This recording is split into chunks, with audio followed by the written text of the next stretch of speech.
Okay, good afternoon and welcome to the Musings of a Madman.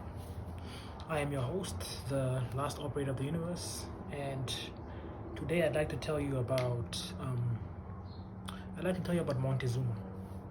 Montezuma is a name that I took upon myself to use as my own, but I got it from a story I read about this great Mexican king many years ago who let me just get into the story and then you'll figure out who he was.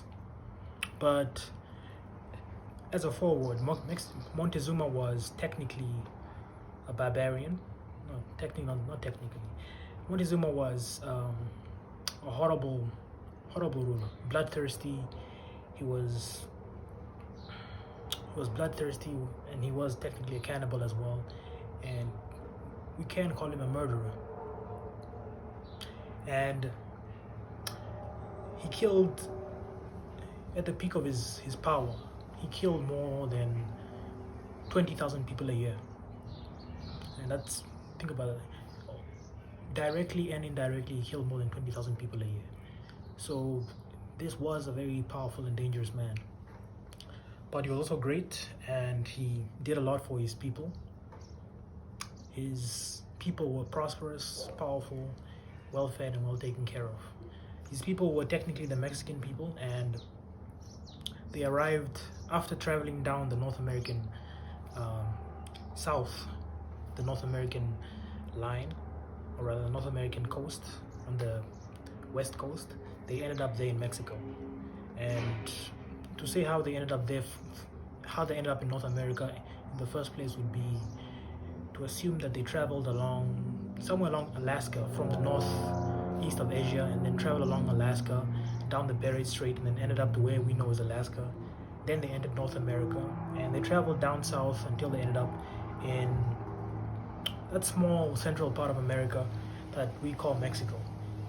The people of Mexico, the Mexican people, or Montezuma's people, settled on a small piece of island, settled on an island on the Gulf of what is now Mexico.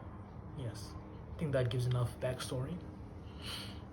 These people were very religious, and like I said, they were very powerful, very rich. They usually had no need for warriors, but they were a warrior tribe, and usually they didn't fight wars to protect themselves, didn't fight wars to conquer their people. They had already conquered all the towns around them, and they already had these people in subjugation to them. So the only reason they needed an army was to feed their religious beliefs. And one of these major beliefs was to sacrifice a human, and then have his heart fed to the gods by putting it on the altar. So essentially they had to feed the gods' hearts from a slave or any live captive, and these came from prisoners that they had captured along their pillaging and whatnot. So what would happen was a group of slaves, so it wasn't usually just one heart, more than one heart. A group of slaves would be taken up to the altar, and each one would watch their predecessor, whoever is following somebody, would watch their predecessor get taken up onto the altar, get put on the table, and have one man on each limb holding him flat on the table. And the fifth one would tilt the head back to expose the throat. And then a sixth priest would come there and slit the throat of the slave and cut open the chest and pull out the still beating heart and offer it as a sacrifice to their war god. Now, usually Montezuma was the one being the sixth priest with a knife, slicing open the throat and slicing open the chest. And so that's why I'd say he killed more people than anyone could have possibly done under such circumstances. So the sacrifice would happen, and this was based on a lot of mythologies, a lot of religion, but they were deeply religious people. Now, Montezuma was this great king, this great and powerful ruler, feeding his people, taking care of his people. Everybody had lavish clothes. It was just general paradise, unless you were a slave and you were gonna be sacrificed to this war god. The sacrifices had happened daily, They had to happen daily, and on most cases, you had to have more than one sacrifice, especially when it was a special day, depending on their culture and their calendar. Now, Montezuma was plagued by one. Montezuma was technically considered a god as their king. He was elected as king by a council of the previous king's family.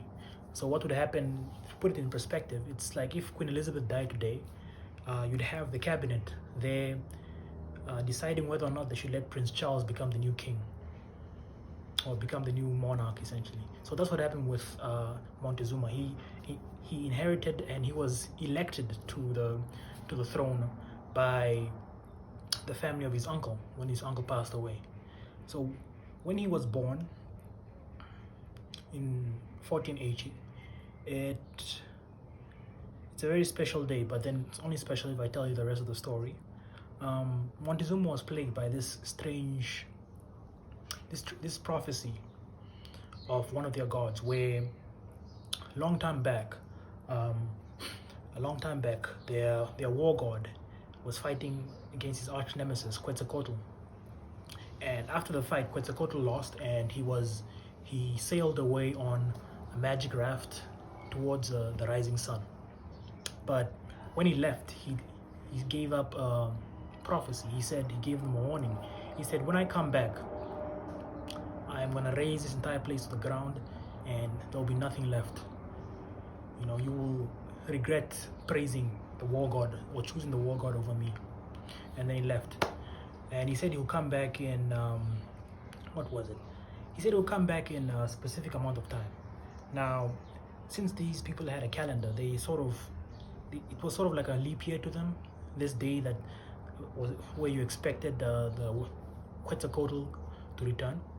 And it just so happens that the first time this day happened, this leap year of theirs happened, was the birth of Montezuma, 1480. And the next time it would be happening would be 1519. So lo and behold, when 1519 came, that's when you had the Spanish conquistadors, the Spanish conquerors coming over to see what's happening in the New World. And they landed there. They landed a couple of hundreds of kilometers away from Mexico City, where we had our Mexican leader Montezuma ruling righteously and ruthlessly. And so it took a while before Montezuma caught on. When he heard about it, when he heard that the Spanish conquistadors had arrived, right, he immediately thought back to the prophecy. And the prophecy had told them, or their religion had told them sort of, they didn't tell them when exactly he might come, but they told them how he would behave and what kind of person he would be. They gave a description. They said he would be a pale-faced man with a black beard,